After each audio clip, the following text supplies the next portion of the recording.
कर्म चेतन बंधकारु कर्म के अवसान का, कह कर स्वरूप यथार्थ जग का जो किया उपकार है, उसके लिए जिन वाणी माँ को वंदना शत बार है, वंदना शत बार है, वंदना शत बार है। पूर्वक नमस्कार करता हूँ। आचार्य सिद्धसेन द्वारा रचित सन्मति सूत्र की इस गाथा से आज हमने मंगलाचरण किया है और हम सब आप्त मीमांसा ग्रंथ का स्वाध्याय कर रहे हैं। प्रथम परिच्छेद पूर्ण हुआ और द्वितीय परिच्छेद चल रहा है। कारिका नंबर 24 से शुरू हुआ है।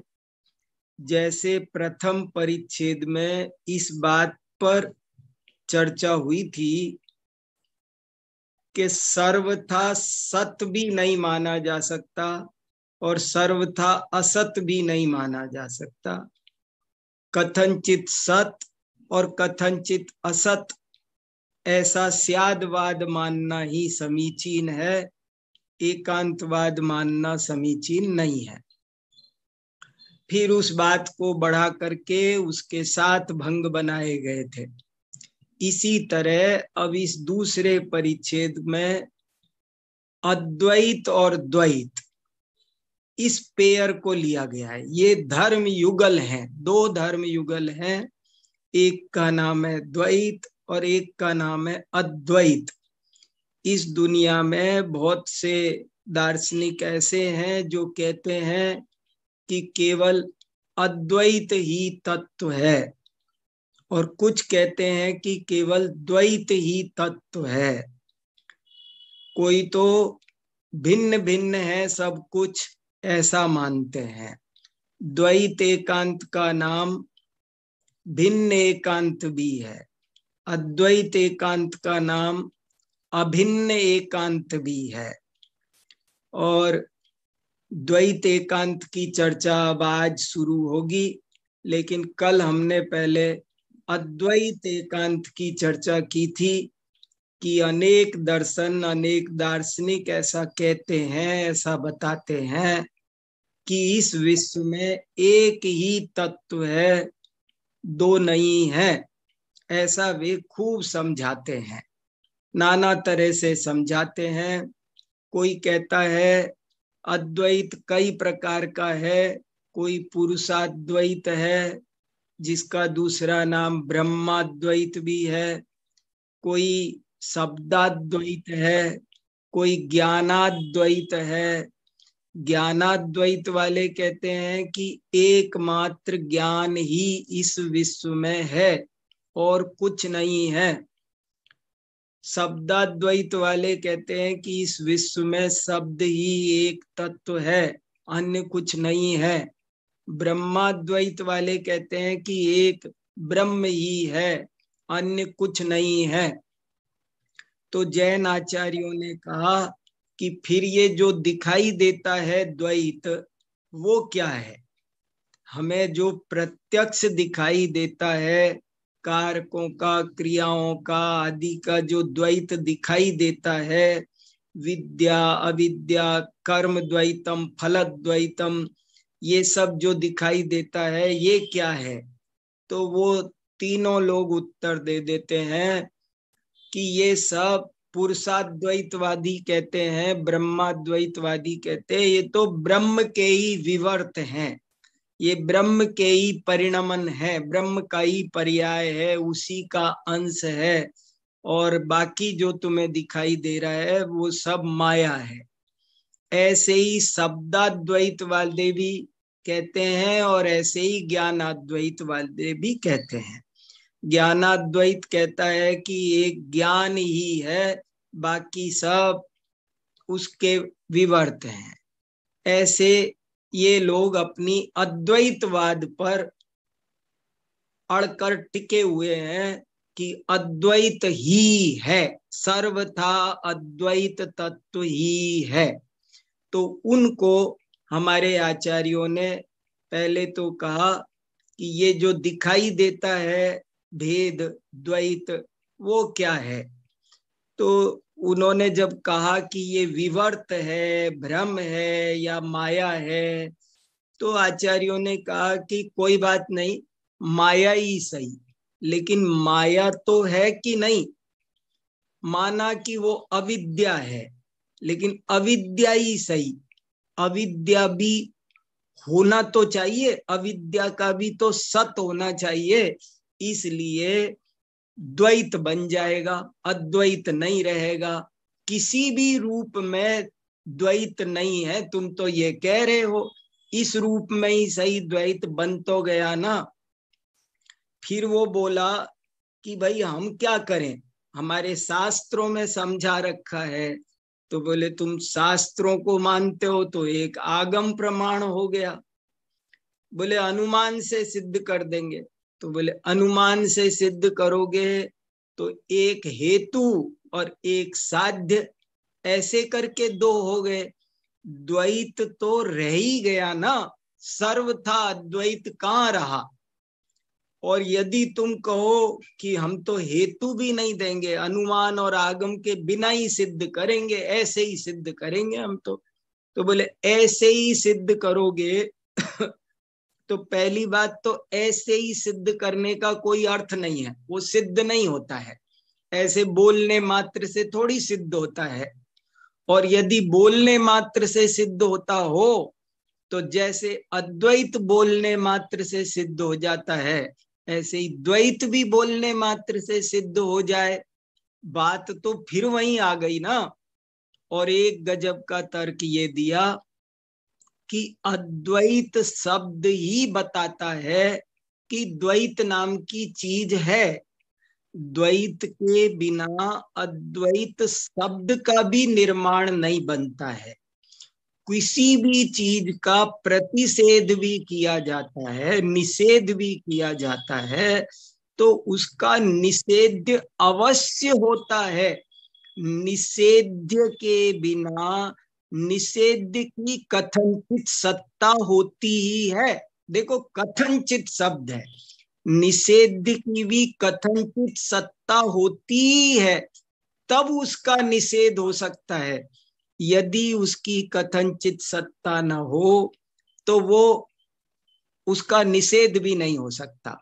कैसे कि उन्होंने कहा, जैसे तुम कह रहे हो कि अविद्या तो अवस्तु है, एकमात्र ज्ञान ही है, बाकी सब भ्रम है, और भ्रम तो अवस्तु है, माया तो अवस्तु है, अविद्या तो अवस्तु है। तो जैन आचार्य कह रहे हैं कि वो अविद्या या माया वो भी सर्वथा वस्तु नहीं है, वो भी प्रमाण का विषय बनती है। वो अविद्या है, इसे किसी न किसी प्रमाण से जान सकते हैं कि नहीं। हम अज्ञान को किसी न किसी प्रमाण से जान सकते हैं या नहीं। और कल ये किसी ने संकेत किया था, शायद संदेश ही बोले थे कि हम 3 नयों को पढ़ के चुके हैं, शब्द नए, अर्थ नए, ज्ञान नए। किसी न किसी रूप में वो चीज होती है, तभी तो उसका निषेध होगा, नहीं तो वो निषेध भी नहीं हो सकता। और नाना प्रकार के जो प्रश्न आए, हमने जो सोचने लगे कि भाई मान लो मैं कहूं कि ब्रह्मा नहीं है, मैं कहूं कि लक्ष्मी नाम की कोई देवी नहीं है, भूत नहीं है, कुछ कोई भी चीज हम बोले तो वो उन सब का हमें किसी न किसी रूप में कथनचित सत भी है ही, किसी की मान्यता में ही है ना वे। इसलिए संगिना इसीलिए ये 27वीं कारिका कल इम्पोर्टेंट थी, लेकिन फिर भी मैं अभी इस पर संतुष्ट नहीं हुआ हूं और सोच रहा हूं। आप लोगों ने भी कुछ सोचा हो तो मुझे जरूर से जरूर बताओ। बहुत इम्पोर्टेंट कारिका है ये। तो ये कह रही है अद्वैतम न बिना द्वैताद हेतुरिव हेतुना संगिनः प्रतिषेधो न प्रतिषेध्यात् ऋते क्वचित्। अद्वैत द्वैत के बिना नहीं हो सकता, जैसे कि अहेतु हेतु के बिना नहीं होता है। कोई भी संगी, कोई भी शब्द गोचर पदार्थ यदि है ही नहीं तो उसका प्रतिषेध भी नहीं कोई कर सकता है, हो उसी का प्रतिषेध हो सकता है। ऐसे करके ये चर्चा हुई और अब पासा पलट रहा है। जब इस तरह से अद्वैत का निराकरण कर दिया गया तो अगला कहने लगा कि आप सही कह रहे हो, अद्वैत की सिद्धि होती नहीं है, अद्वैत तत्व नहीं है, तत्व तो द्वैत ही है। क्योंकि कैसे भी मान लो द्वैत तो आएगा ही। तो कोई सुरक्षित कहने लगा कि मैं तो द्वैत एकांत मानूंगा, द्वैत है, अद्वैत की सिद्धि नहीं हो सकती, कैसे भी नहीं हो सकती। तब ये द्वैत एकांत की बात शुरू हो रही है। इस द्वैत एकांत का दूसरा नाम भिन्नैकांत भी है और इस द्वैत एकांत का एक दूसरा नाम पृथकत्व एकांत भी है। पृथकत्व एकांत, ये थोड़े से शब्दों को जरा सा ध्यान रखोगे तो बिल्कुल कठिन नहीं लगेगा। अपरिचित शब्द है, सुने नहीं है, इसलिए कठिन लगता है, नहीं तो कुछ भी कठिन नहीं है। पृथकत्व एकांत, पृथकत्व एकांत, पृथकत्व पृथक पृथक का एकांत माने द्वैत एकांत, माने भिन्न भिन्न होने का एकांत। और ये पृथकत्व एकांत का क्या स्वरूप है, इस पर मैंने एक छोटा सा लेख लिखा है 3 पन्ने का, और वो 3 पन्ने का लेख आज आपको ग्रुप पर भेजा है। आप कम से कम इस कक्षा के बाद उसको पढ़ लेना तो आपको ये पूरा द्वैत एकांत का जो मैंने मेहनत करके लिखा है वो सब समझ में आ जाएगा। बहुत बढ़िया आर्टिकल है ये, देखो ये दिखा रहे हैं थोड़ा, पृथकत्व एकांत की समीक्षा, ये करके मैंने एक लेख लिखा है। और देखो पहला पैराग्राफ पढ़ के सुनाता हूँ, बहुत अच्छा है, जरा सा पढ़ लेते हैं तो और जल्दी समझ में आ जाएगा। लगा दिया है तो इसका लाभ उठाते हैं। पृथकत्व एकांत की चर्चा मुख्य रूप से आचार्य समंत भद्र स्वामी कृत आप्त मीमांसा के द्वितीय परिच्छेद में आई है, जिसे बाद में आचार्य अकलंक एवं विद्यानंद स्वामी ने उसकी अष्टशती एवं अष्टसहस्री आदि टीकाओं में बहुत विस्तार के साथ स्पष्ट किया है। पृथकत्व एकांत को द्वैत एकांत या भिन्न एकांत भी कहा गया है। माने ये 3 नाम है, देखो समझो गजब की बात है। अभी थोड़ा सा मैं इसका खुलासा करना है मुझे, बड़ी इंपॉर्टेंट कुछ 2-4 बातें आज बतानी है। पहले अपन को ये बात पकड़ में आ जाए कि 3 शब्द हैं, तीनों का मतलब एक है, द्वैत एकांत। द्वैत एकांत कहो चाहे पृथकत्व एकांत कहो चाहे भिन्न एकांत कहो। और ये क्या कह रहे हैं पहले ये समझ में आ जाए। जैसे हमको अद्वैतवादी क्या कह रहे हैं वो समझना हमने, ऐसे ही द्वैतवादी ये कहते हैं सब कुछ भिन्न भिन्न है, सब कुछ पृथक पृथक है, द्रव्य अलग, गुण अलग, अनंत गुण अलग अलग, पर्याय अलग अलग, सारे कारक अलग, सारी क्रियाएं अलग, सारे पदार्थ, वे जितने भी नैयायिक वैशेषिक मत वाले मानते हैं, और वे द्रव्य गुण कर्म सामान्य विशेष समवाय अभाव सबको पृथक पृथक मानते हैं। ऐसे ही प्रमाण प्रमेय सारे 16 पदार्थ मानते हैं वो, उनको भी सबको बिल्कुल पृथक पृथक ही मानते हैं, बिल्कुल अलग, सर्वथा अलग अलग मानने का मतलब होता है पृथकत्व एकांत, एकांत शब्द का मतलब है सर्वथा, सर्वथा लगाना जरूरी है, सर्वथा पृथक पृथक मानते हैं। तो ऐसे करके इसको थोड़ा सा आगे बढ़ाओ। बाकी तो देखो ये आप्तमीमांसा के द्वितीय परिच्छेद में जो कारिकाओं का है ये वर्णन है, लेकिन इसको थोड़ा सा मैं नीचे से पढ़ना चाह रहा हूं, बस 2 लाइन और नीचे। यहां से देखो, यह द्वैत एकांत या पृथकत्व एकांत 2 प्रकार से कहा गया प्रतीत होता है। पूरा लेख आप पढ़ लेना, मैं खास खास लाइन आपको सुना रहा हूं। 2 तरह का पृथकत्व एकांत है। एक तो यौगाभिमत, योग शब्द का मतलब होता है न्याय वैशेषिक दर्शन, न्याय और वैशेषिक दोनों को मिलाकर योग नाम दिया जाता है। वो सांख्य योग वाला योग नहीं है, ये नैयायिक वैशेषिक वाला है। तो योगाभिमत पृथकत्व एकांत एक बात है, और ऐसे ही बौद्ध लोग भी पृथक पृथक एकांत मानते हैं। बौद्धों का एक द्वैत एकांत पृथकत्व एकांत अलग है, 2 तरह का पृथक एकांत है। और इस अध्याय में दोनों का की समीक्षा है, दोनों का निराकरण है। कारिका 28 में नैयायिक वैशेषिकों के पृथकत्व एकांत की है, और 29, 30, 31 में बौद्धों के उसकी है। तो देखो जरा सा और पढ़ते, बहुत अच्छा है आगे। योगाभिमत पृथकत्ववाद क्या है, देखो समझ में आएगा।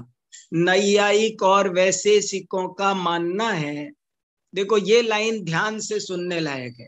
नैयायिक और वैशेषिकों का मानना है कि द्रव्य, गुण, कर्म, सामान्य, विशेष, समवाय और अभाव, ये सभी पदार्थ सर्वथा पृथक पृथक हैं।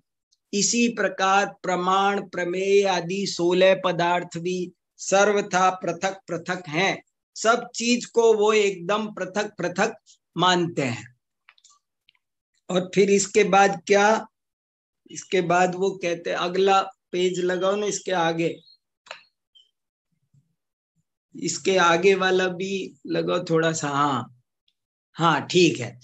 देखो इसी वे अब वो पृथक, उन सब के सर्वथा पृथक पृथक होने का कारण उसमें विद्यमान पृथकत्व गुण है। वे सब उस पृथकत्व गुण के कारण ही सदा सर्वथा पृथक पृथक रहते हैं। देखो वो क्या कहते हैं कि प्रत्येक वस्तु में एक पृथकत्व नाम का गुण है, और उस पृथकत्व नाम के गुण के कारण सब चीजें न्यारी न्यारी रहती है। पृथक पृथक माने, अब अपन अपनी भाषा में कहें अलग एकांत, न्यारा न्यारा पने का, वह सब न्यारा न्यारा है। इस पर जैनाचार्यों का कहना, पूछना है कि वे पदार्थ उस पृथकत्व गुण से पृथक हैं या अपृथक। देखो कितनी गजब का, उनसे प्रश्न पूछा जा रहा है कि ये बताओ कि तुम कह रहे हो सब कुछ पृथक पृथक है, क्योंकि उनमें एक पृथकत्व नाम का गुण है, उसके कारण वे सब, जैसे अपन लोग बोलते हैं ना अस्तित्व गुण, जिस गुण के कारण वस्तु का अस्तित्व बना रहता है, द्रव्यत्व गुण, जिस गुण के कारण वस्तु सदा परिणमन करती रहती है, ऐसे ही पृथकत्व नाम का एक गुण वो लोग मानते हैं। और वे कहते हैं कि उस पृथकत्व गुण के कारण सब कुछ पृथक पृथक रहता है। तो जैनाचार्य उनसे पूछ रहे हैं कि इतना बताओ कि वो पृथकत्व गुण से वो पदार्थ पृथक है या अपृथक है। जो भी पदार्थ, द्रव्य, गुण, कर्म, जामा, वो उस पृथकत्व गुण से पृथक है या अपृथक। अपृथक तो तुम कह नहीं सकते, क्योंकि गुण और गुणी में आपने सर्वथा भेद माना है। अतः यदि आप अपृथक कहेंगे तो स्व सिद्धांत विरोध हो जाएगा, तथा यदि पृथक कहेंगे तो वे सब पदार्थ जब उस पृथकत्व गुण से ही पृथक हो जाएंगे, तब फिर वे पृथक पृथक किससे रहेंगे। पृथकत्व गुण पदार्थ से पृथक है या अपृथक। यदि अपृथक है तो अद्वैत आ गया, द्वैत एकांत नहीं बचा। और यदि वो पृथक है तो फिर वो पृथक गुण ही पृथक हो गया, फिर वे पृथक पृथक कैसे किससे रहेंगे? पृथक गुण के कारण ही तो, उससे ही तो वे पृथक पृथक रहते थे। और जब वही पृथक हो गया तो पृथक पृथक किससे रहेंगे? फिर पृथक पृथक नहीं रह सकते, फिर उनको अलग अपृथक ही रहना पड़ेगा। ऐसे गजब गजब के बहुत अच्छे अच्छे तर्क हैं, और थोड़ा सा किसी को नीरस लगे, किसी को बोझिल लगे, पर ये बहुत, और ये बचकानी बातें नहीं है ये। कितने ही लोग सोचेंगे कि ये, हाँ अब जैसे देखो ये सीरीज जी पूछ रहे हैं, अब ये सीरीज जी मेरे से ऐसे भी चर्चा कर रहे हैं।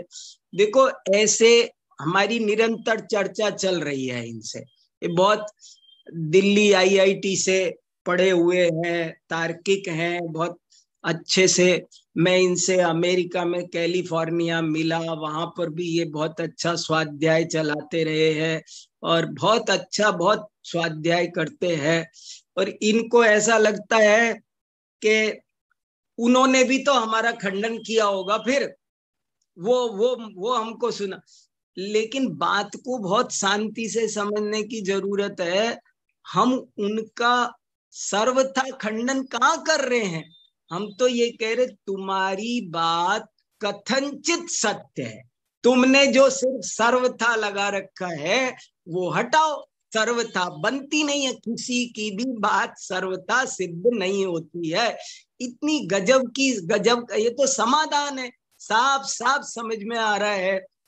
तथापि ये सब हल्की बातें नहीं है, बहुत दमदार है। कि अगर हम सर्वथा अद्वैत मानते हैं तो भी हम सिद्ध नहीं कर पाते हैं।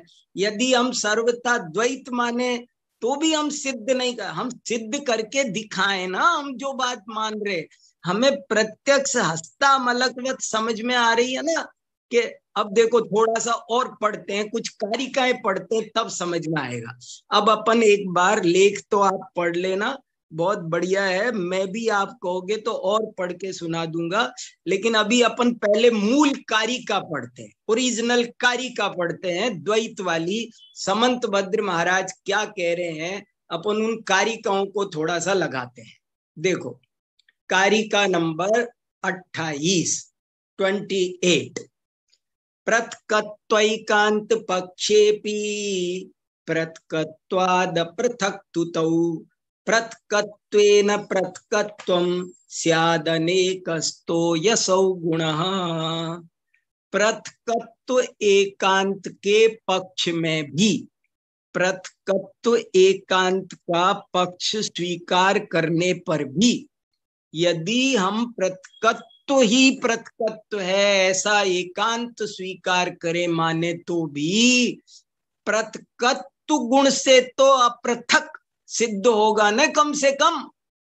और सब तुम्हारी बात मानी, पर पृथक्त्वात्, पृथक्त्व गुण से, पंचमी विभक्ति एक वचन, पृथक्त्वात् अपृथक्तौ, वे दोनों पृथक्त्व गुण और वस्तु, ये दो तो अपृथक सिद्ध हुए ना कम से कम। चलो समझ में आया आपके? बहुत गजब की बात है।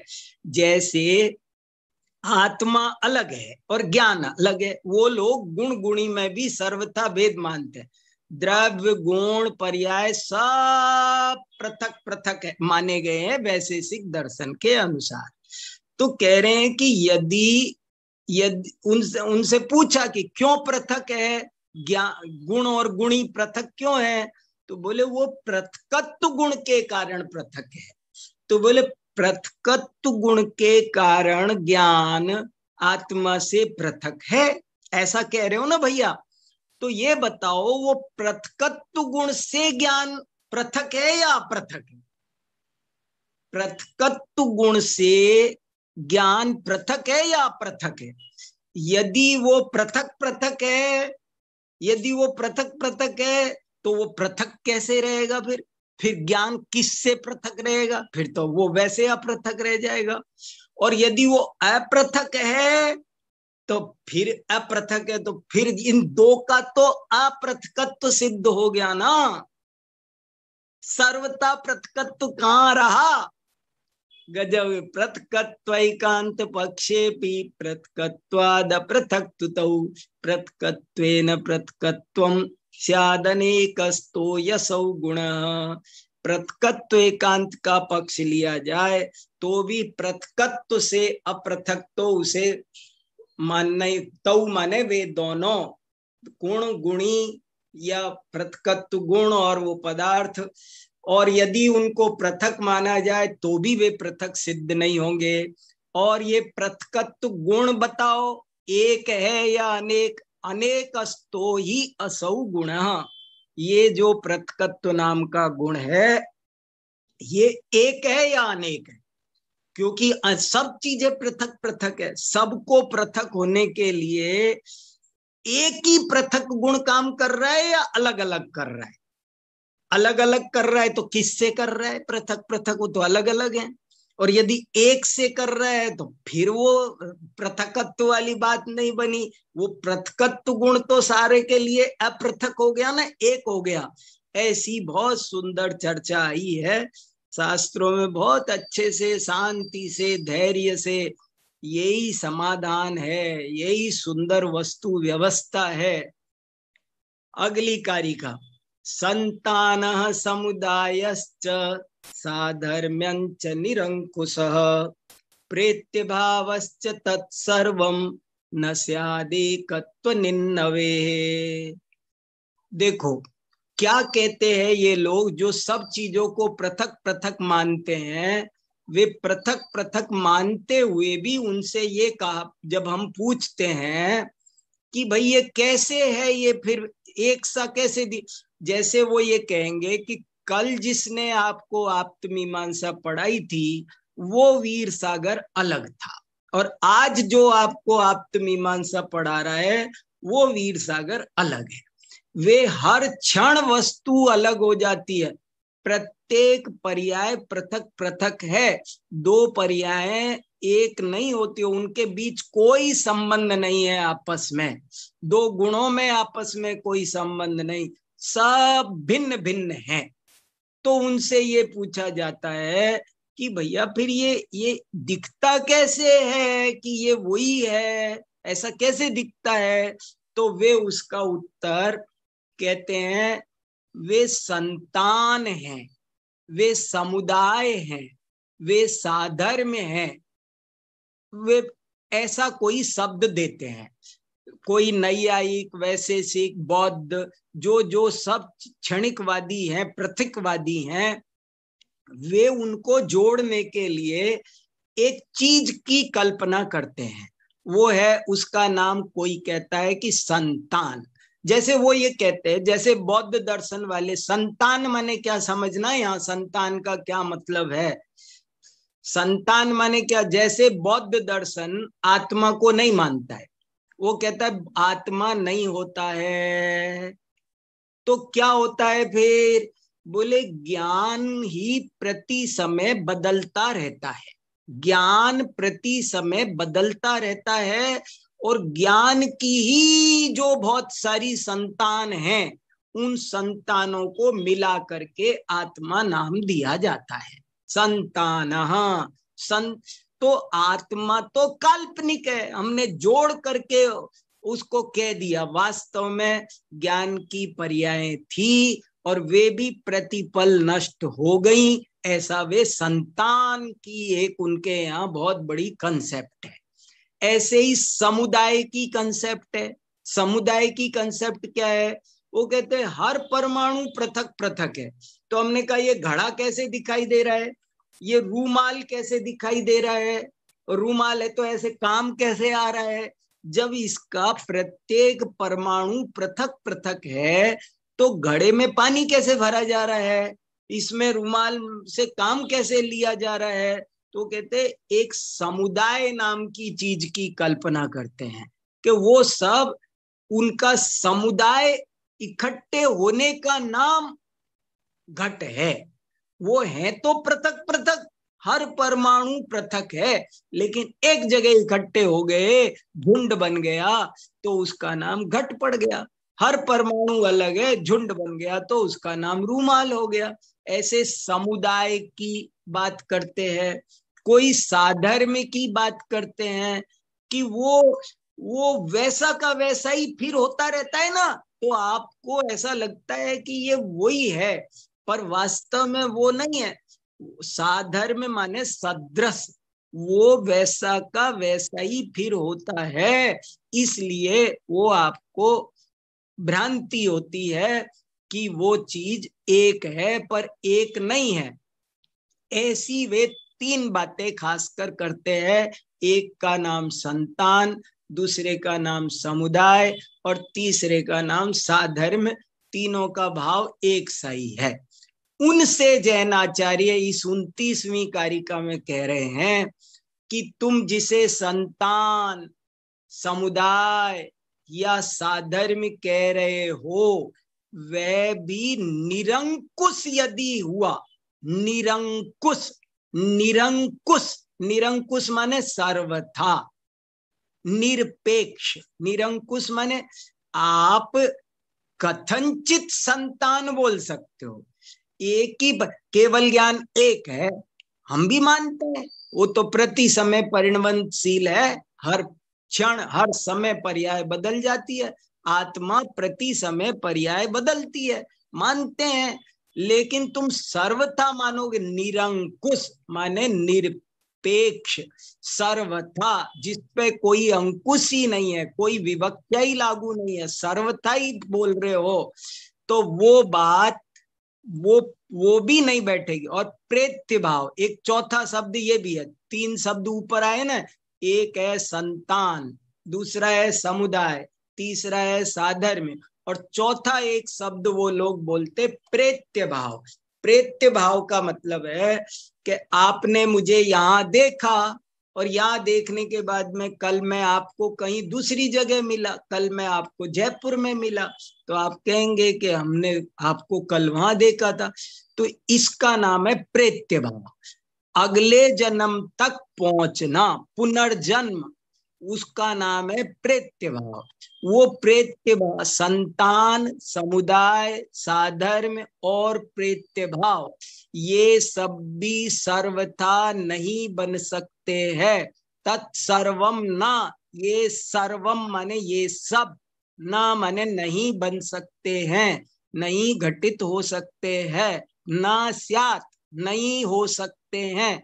ये स्यात् भी स्यादवाद वाला स्यात् नहीं है, ना स्यात् ये बनने वाला विधिलिंग लकार वाला स्यात् है कि ये नहीं हो पाएंगे। एकत्व निन्नवे, यदि उनमें से एकत्व का पूरी तरह निन्नव कर दिया जाए, यदि एकत्व का लोप कर दिया जाए, तो वे कुछ भी घटित नहीं होंगे। उनको उनमें भी संतान, समुदाय, साधर्म, प्रेत्य भाव कुछ ना कुछ घटाने के लिए उनमें कुछ ना कुछ कथनचित समानता, कथनचित एकता माननी पड़ेगी। ये ज्ञान गुण की ही पर्याय है, ये आत्मा की ही पर्याय है। ये कैसे जाना जाएगा? यदि सचमुच ही सर्वथाई परमाणु भिन्न भिन्न हो, तो किसी घड़े में पानी भर के लाया नहीं जा सकता, उसमें पानी भर के रखा, जलाहरण आदि की कोई क्रिया, अर्थ क्रिया उसमें होगी नहीं, अर्थ क्रिया संभव नहीं है। यदि पदार्थ सर्वथा द्वैत है तो भी अर्थ क्रिया नहीं कर सकता, यदि सर्वथा द्वैत है तो भी अर्थ क्रिया नहीं कर सकता। संतानः समुदायश्च साधर्म्यञ्च निरंकुशः प्रेत्य भावश्च तत्सर्वं न स्यादेकत्व निन्नवे। एकत्व का निन्नव, निन्नव माने लोप आया था ना, अभाव में भी एकत्व का लोप कर देने पर जब कैसे मानोगे कौन किसकी संतान है? वो उसी की संतान है, ये बताने के लिए उनमें एकता तो माननी पड़ेगी ना। कथनचित भाई तभी जाके तुम उसे उसकी संतान कह पाओगे। तभी समुदाय, साधर्म, प्रेत्य भाव, वो ये भी मानते हैं कि आत्मा अगले जन्म में जा रही है, फल भोग रही है, और ये भी मान रहे हो कि सर्वथा भिन्न भिन्न है, प्रति समय नष्ट हो रही है। तो प्रति समय नष्ट हो रही है और सर्वथा नष्ट होती है, तो फिर वही आत्मा जो कर्म करती है उनका वही फल उसी को कैसे मिलता है? ये व्यवस्था कैसे बनेगी? एकत्व का लोप करने पर ये व्यवस्था बन सकती नहीं है। बड़े अच्छे सुंदर सुलझाने वाले तर्क है। देखो 30वीं कारिका कितनी बढ़िया है। सदात्मना च भिन्नम चेत ज्ञानम ज्ञेया द्विधाप्यसत् ज्ञानाभावे कथम ज्ञेयम बैरंतश्च त्वेद्विषाम। देखो इन आचार्यों के ये जो तर्क हैं, ये हल्के तर्क नहीं है, बहुत ठोस तर्क हैं, और ये किसी का निराकरण नहीं है। वो जो कह रहे हैं वो बात आंशिक सत्य है, लेकिन सर्वथा कहना ही गलती है। उसे क्या अपेक्षा है बताकर कहा जाए तो द्वैत भी सही, अद्वैत भी सही। और कैसे सही वो सब अभी पूरे सप्तभंग घटाएंगे। देखो, सदात्मना च भिन्नम चेत ज्ञानम ज्ञेया द्विधाप्यसत् ज्ञानाभावे कथम ज्ञेयम बैरंतश्च तेद्विषाम। मैंने आपको बताया था कि अद्वैत 3 प्रकार का होता है, एक पुरुषाद्वैत, एक ज्ञानाद्वैत, एक शब्दाद्वैत। 29वीं कारिका में पुरुषाद्वैत का निराकरण है, 30वीं में ज्ञानाद्वैतवादियों की ओर इशारा है, और 31वीं में शब्दाद्वैत वालों की ओर इशारा है। देखो ये कोई ध्यान नहीं दे सकता, मैं मेहनत करके निकाला है इसमें से। मुझे ये बात तो कहीं लिखी भी नहीं मिली मुझे, पर मुझे समझ में आया कि ये तीनों अलग अलग कैसे आ रहे हैं, तब ये बात पकड़ में आई। देखो ज्ञानाद्वैत वालों की ओर संकेत कैसे कर रहे। सदात्मना च भिन्नम चेत, सदात्मना, ओहो कितना सुंदर शब्द है। सदात्मना, सत रूप से, सद आत्मा, आत्मा माने स्वरूप, सत सत स्वरूप से, सत रूप से, यदि भिन्नम हो, अलग अलग हो, यदि सत सत्ता की अपेक्षा भी ज्ञान और ज्ञेय भिन्न भिन्न हो। ज्ञानाद्वैतवादी क्या कहते हैं कि स एकमात्र ज्ञान ही ज्ञान है। जैसे ये घड़ी ज्ञेय है और मैं जान रहा हूं ये ज्ञान है, एक है ज्ञान और एक है ज्ञेय। तो ज्ञान और ज्ञेय भिन्न भिन्न है या अभिन्न है? देखो इस पर विचार करो। ज्ञान और ज्ञेय सर्वथा अद्वैत है या द्वैत है? इस पर थोड़ा छोटी सी बातों को पकड़ के समझो, लटको, तब जाके समझ में आएगा। ज्ञान और ज्ञेय, बस इतने से पे सोचो शांति से, पूरा परिच्छेद समझ में आ जाएगा। ज्ञान और ज्ञेय सर्वथा एक हैं, अद्वैत हैं या द्वैत है? भिन्न भिन्न है या एक है? अभिन्न है या भिन्न भिन्न है? तो अब इस पर चर्चा हो रही है कि ज्ञान और ज्ञेय भिन्न भिन्न है, ये तो आप जानते हैं, लेकिन वो कह रहे यदि सतरूप से, सतगुण की अपेक्षा से, अस्तित्व गुण की अपेक्षा से, यदि दोनों भिन्न, सत की अपेक्षा से भी वे न्यारे न्यारे हों, सत की अपेक्षा से भी वे भिन्न भिन्न हों, तो न ज्ञान बनेगा न ज्ञेय बनेगा। ज्ञान और ज्ञेय द्विधापि असत, दोनों ही असत हो जाएंगे। अरे जब ज्ञान है तब ना उसका नाम ज्ञेय है, ज्ञेय है तब ना उसका नाम ज्ञान है।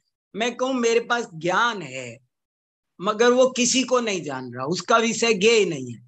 ज्ञान का नाम ज्ञान ज्ञेय की अपेक्षा से है, ज्ञेय का नाम ज्ञेय ज्ञान की अपेक्षा से है। यदि ज्ञान और ज्ञेय सर्वथा भिन्न भिन्न है, ज्ञान उनमें सत्ता गुण की अपेक्षा से भी भिन्न है, तो दोनों ही असत हो जाएंगे।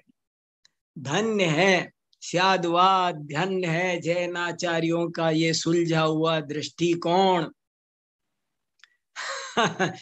अरे पिता और पुत्र दोनों भिन्न भिन्न होते हुए भी पिता की अपेक्षा से वो पुत्र है। नहीं, मैं पुत्र हूं, पर पिता नाम की कोई चीज मानता ही नहीं मैं संसार में, पिता कोई होता नहीं। अरे पुत्र शब्द, पुत्र वस्तु सिद्ध कर रही है कि पिता होता है, पिता शब्द सिद्ध कर रहा है कि पुत्र होता है। माँ है, बेटा नहीं है, कैसे हो सकता है? माँ है तो बेटा भी होगा, बेटा है तो माँ भी होगी। कैसा सूक्ष्म, कितना सुलझा, कितना उत्तम व्यवस्थित, चित्त को मति व्यवस्थित करने वाला काम है भैया ये। मत उलझो, मत उलझो, मत उलझो, सुलझ जाओ, सुलझ जाओ, ये बता रहे। सदात्मना च भिन्नम चेत ज्ञानम ज्ञेया द्विधाप्यसत। ये समझ में आया? बहुत बढ़िया है ये। ज्ञान और ज्ञेय यदि सत्य की अपेक्षा, सत गुण की अपेक्षा, अस्तित्व गुण की अपेक्षा से तो दोनों एक है ना भाई। ज्ञान में भी अस्तित्व है, ज्ञान भी सत्य है, ज्ञेय भी सत्य है। और नहीं, मैं तो उस अपेक्षा से भी दोनों को एक नहीं मानूंगा। तो नहीं मानोगे तो क्या होगा कि ना ज्ञान बचेगा ना ज्ञेय बचेगा। द्विधाप्यसत ज्ञानाभावे कथम ज्ञेयम। कोई कहने लगा मैं तो अकेला ज्ञेय मानूंगा। एक ऐसे भी लोग हैं, वो कहते कोई ज्ञान वाले हैं, वो कहते साहब ज्ञान दो तरह, एक होते हैं अंतरंगार्थ एकांतवादी, एक होते बहिरंगार्थ एकांतवादी। आएगी इसकी भी चर्चा, बहुत गहरी चर्चा न्याय ग्रंथों में आई है। ये शब्द सुन लो आप 2 मिनट में, मैं बता रहा हूँ, ये तो 1-2 घंटे का काम है। एक होता है अंतरंगार्थ एकांतवादी। अंतरंगार्थ एकांतवादी माने जो मानता है कि अंतरंग अर्थ ही है। अंतरंग अर्थ माने ज्ञान, ज्ञान ही तत्व है और कुछ है नहीं, इस विश्व में ज्ञान ही है। अरे ज्ञान, ज्ञान कैसे ज्ञान है जो किसी को जानता नहीं? जो किसी को जानता नहीं वो ज्ञान कैसा ज्ञान है? अंतरंगार्थ एकांतवादी ज्ञान की ही सत्ता मानते हैं। बहिरंगार्थ एकांतवादी कहते हैं कि ज्ञान व्यान कुछ नहीं है, ज्ञेय ही ज्ञेय है, बस ज्ञेय की ही सत्ता मानते हैं। लेकिन कहते हैं ज्ञान के बिना ज्ञेय नहीं बनता, ज्ञेय के बिना ज्ञान नहीं बनता। अरे ज्ञान और ज्ञेय दोनों सापेक्ष है, उनके नाम बता रहे, एक दूसरे की सत्ता सिद्ध कर रहे हैं वो। और यदि नहीं मानोगे तो द्विधाप्यसत, दोनों ही असत हो जाएंगे। सदात्मना च भिन्नम चेत ज्ञानम ज्ञेया द्विधाप्यसत ज्ञानाभावे कथम ज्ञेयम बैरंतश्च त्वेद्विषाम् सामान्यार्था गिरोन्यसाम विशेषो नाभिलप्यते सामान्याभावतस्तेषाम् मृषैव सकला गिरः। अब ये उनकी बात है जो शब्दाद्वैत वालों की ओर से इशारा है ये। और ये बौद्ध लोग खासकर ऐसा मानते हैं कि गिर माने क्या? गिर माने गिरा, वाणी। गिर माने, गिरा माने वाणी। वाणी कभी भी विशेष को नहीं बोलती है। बौद्ध दर्शन वाणी के बारे में ये कहते हैं, वो कहते हैं जैसे गो, जैसे मैंने बोला गाय, तो कहते गाय शब्द का अर्थ क्या होता है आपको पता है? बोले हाँ क्यों नहीं पता, गाय माने काऊ, 4 पैर वाला सफेद पशु, वो गाय। वो कहते नहीं नहीं नहीं नहीं नहीं, गाय शब्द का ये अर्थ नहीं होता है। तो हमने कहा तुम बताओ भैया क्या होता है गाय शब्द का अर्थ? तो वो कहते हैं गाय शब्द का अर्थ होता है अगो निवृत्ति। वो कहते हैं कि गाय शब्द का अर्थ है अगाय नहीं है। गाय है ये नहीं बताएंगे, लेकिन वो ए गाय नहीं है। मनुष्य शब्द का अर्थ मनुष्य नहीं है, ए मनुष्य नहीं है, ये अर्थ है उसका। ए मनुष्य नहीं है। अग्नि शब्द का क्या अर्थ है? बोले अग्नि शब्द का अर्थ अग्नि है, ये अर्थ नहीं है। अग्नि शब्द का अर्थ होता है ये अनग्नि नहीं है। ऐसे वो कान को ऐसे पकड़ने की बजाय घुमा के ऐसे पकड़ते, अरे भैया उसका अनग्नि नहीं है, तो यही तो मतलब हुआ कि अग्नि है, अगाय नहीं है। इसका मतलब माइनस से माइनस कट जाता है, 0 से 0 कट जाता है, तो नेगेटिव से नेगेटिव कटेगा तो बचेगा क्या? वही तो बचा गाय। ऐसे वो बताते हैं। तो जैन आचार्य कह रहे हैं कि जब वाणी विशेष को कह ही नहीं सकती, सामान्य कोई कहती है तुम्हारे हिसाब से, तो सामान्य तो है ही नहीं, तुम सामान्य मानते नहीं, विशेष मानते हो, और विशेष को वाणी कह नहीं सकती, तो तुम्हारी तो सारी वाणी मिथ्या हो गई, तुम्हारी सारी बातें मिथ्या हो गई। गजब कर दिया, कैसा करारा काम जबरदस्त गिराया है उनको कि तुम्हारी तो सारी भाषा तुम्हारी जो कह रहे हो कैसे कह नहीं सकती। पदार्थ वाणी सामान्य को विषय बनाती है, विशेष को विषय नहीं बनाती है, और सामान्य तुम्हारी नजर में कुछ है ही नहीं। तो फिर जब वो सब सारी वाणी मिथ्या हो गई, जैसे मैं अश्व को गाय कहूं तो वो गलत हो जाता है, ऐसे ही गाय को गाय कहना भी मिथ्या हो जाएगा। फिर तो गाय को गाय कहना भी मिथ्या हो गया, क्योंकि अश्व शब्द का अर्थ गाय नहीं है, तो गाय शब्द का अर्थ भी तुम्हारे हिसाब से गाय नहीं है, तो बात तो खत्म हो गई। ऐसे ये बहुत अच्छी बात है। अब आप लोग कुछ बताओ।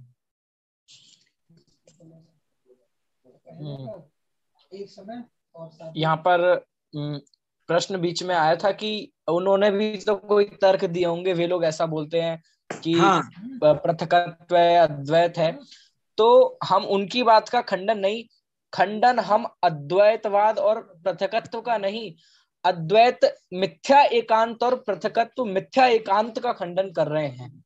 हाँ, भाई साहब बताना, हम हाँ, मूल एकांत का खंडन कर रहे हैं, और हाँ, यदि हम अनेकांत से द्वैत भी है अद्वैत भी है दोनों हाँ, का पक्ष माने, स्यातवाद लगाएं, तो ये बात भी बिल्कुल सही है। हाँ।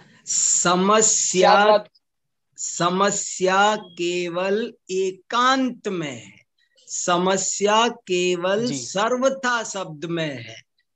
कथनचित दोनों बातें स्वीकार की जाएं, इसमें समस्या नहीं है। बिल्कुल, यहाँ पे सिर्फ आतंकवाद पर निशाना मारा जा रहा है। सही बात है, एकदम सही कहा, एकदम सही कहा। बहुत सुंदर चर्चा है, बहुत सुंदर चर्चा है। क्या करे, आजकल कोई इधर इन चीजों पर ध्यान देता नहीं है। ये मूलभूत तत्व ज्ञान है, सुलझने वाला है, बहुत अच्छा। क्या है, कहाँ है, कौन कौन किससे हमारा विवाद है? हमारा किसी से विवाद नहीं है। तुम्हारी बात भी सही है। सर्वथा क्यों बोल रहे हो?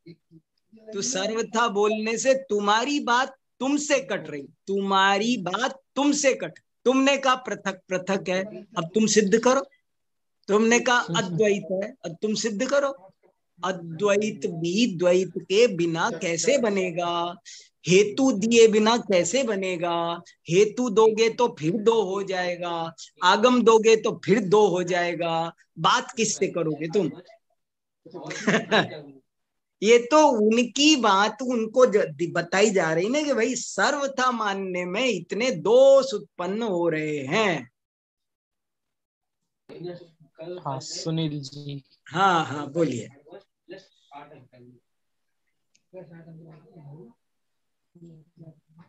हाँ अनम्यूट कीजिए। हेलो। हाँ बोलिए बोलिए सुनील जी। सर जय जिनेन्द्र सर, सादर चरण स्पर्श। हाँ हाँ बोलिए बोलिए, बहुत अच्छा। सर जैसे अपन बोल रहे हैं कि ये कैसे हो सकता है, हाँ तो अब मैं क्या बोल रहा था, भूल गया। हाँ बात आई थी दिमाग में हाँ कि इतनी सी बात उनको समझ में नहीं आती है सर कि सर्वथा नहीं लगाना है। अरे भैया, अनादि काल से मानव मन की ये दुर्बलताएं हम आपको भी घेरे हुए हैं। हम आप अच्छा। सब भी भावुकता में, पक्षपात में, मेरे तेरे में, ये मेरे संप्रदाय की बात है, कैसे खत्म हो, नहीं होनी चाहिए, हम उनको जबरदस्ती गलत मान्यताओं को जानते हुए भी अच्छे से संभाल संभाल कर रखते हैं। हम अच्छा। मैंने एक लेख में लिखा है अपने में, बहुत इंपॉर्टेंट वाक्य है, वो सुनाता हूं आपको। हम सब ज्ञान की प्रशंसा बहुत करते हैं, पर प्रीति अज्ञान से ही करते हैं। और मैंने सिद्ध किया है वो बहुत, कि कैसे हम अज्ञान से प्रीति करते हैं। हमारे मन में अंदर में बहुत गहरा बैठा रहता है कि ये अज्ञान जाना नहीं चाहिए। बहुत से लोग, अरे मेरे को तो एक बहुत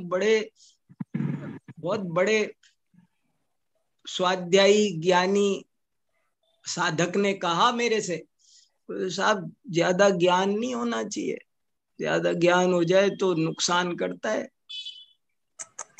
गलत है। मैंने कहा देखो तो सही, किसी गलत।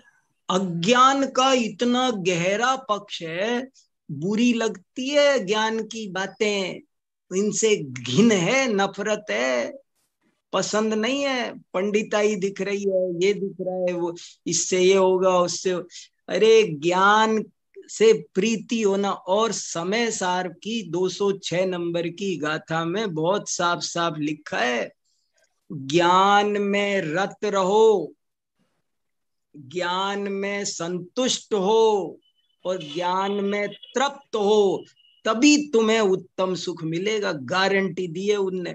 हम लोग कदाचित ज्ञान में रत नहीं होते, और रत हो जाए तो संतुष्ट नहीं होते। रत हो जाए, जैसे बहुत से लोग संस्कृत पढ़ाने में रत नहीं होते, और रत हो जाते हैं तो कहते हैं पढ़ानी पड़ रही है क्या, संतुष्ट नहीं होते। और संतुष्ट भी होने लगे, उनको चलो तनख्वाह वनख्वाह बढ़ा दो, कुछ करो, चलो लो भाई तुमको ये भी दे देंगे, वो भी दे देंगे, तुमको पिकनिक पे भी भेज देंगे, तुमको टीए डीए बढ़ा देंगे, ये मकान किराया बढ़ा, तो थोड़े से हाँ साहब औरों के बराबर तनख्वाह मिल रही है, अब हम संतुष्ट हैं। पर तृप्त फिर नहीं होते। अरे तृप्ति कहाँ। और मुझे तो वो इतनी अच्छी लगती है, इस गाथा में कभी चर्चा करूंगा उसको। हम लोग ये लगा जाते हैं कि आत्मा में रत हो, आत्मा में संतुष्ट हो, आत्मा में नहीं है। वो प्रकरण सारा ज्ञान का चला आ रहा है। ऊपर कहा है कि ज्ञान से सिद्धि होती है, कर्म से सिद्धि नहीं होती। कर्म का निषेध है और ज्ञान की स्थापना है। और उसके बाद लिखा है कि तुम ज्ञान में ही रत रहो, ज्ञान में ही संतुष्ट हो और ज्ञान में ही तृप्त हो, तब तुमको उत्तम सुख मिलेगा। ये ज्ञान की प्रीति होना बहुत बड़ी बात है। लोग पकड़े रहते अपने अज्ञान को, सुरक्षित बिल्कुल लक्ष्मण रेखा बनाए हृदय में पाले रखे, गोदी में अच्छे से, भाग ना जाए, निकल ना जाए ये अज्ञान। हम लोग मोह को प्रेम करने वाले हैं। मैं कभी 1 घंटा बात करूंगा आपसे कि हमारा कल्याण क्यों नहीं हो रहा। हमको मोह से बहुत प्रीति है, हम छोड़ना नहीं चाहते। हमको सबसे प्यारा लग रहा है मोह राग, कहाँ छोड़ना चाह रहे। गलत बात है, बोल रहे ऊपर से। प्रीति है इनसे, तो इसलिए नहीं समझ में आती है। ये समझ में आती है, किसी किसी भाग्यशाली को पकड़ में आती है बात क्या कही जा रही है।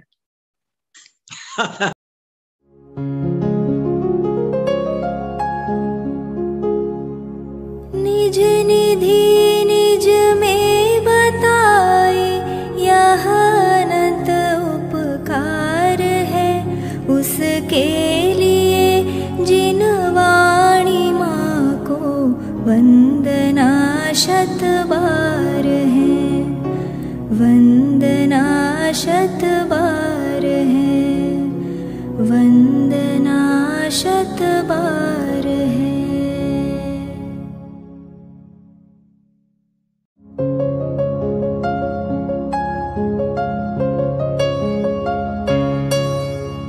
हे जिन वाणी भारती तो ही जपो दिन रैन, जो तेरी शरणा गहे सो पावे सुख चैन।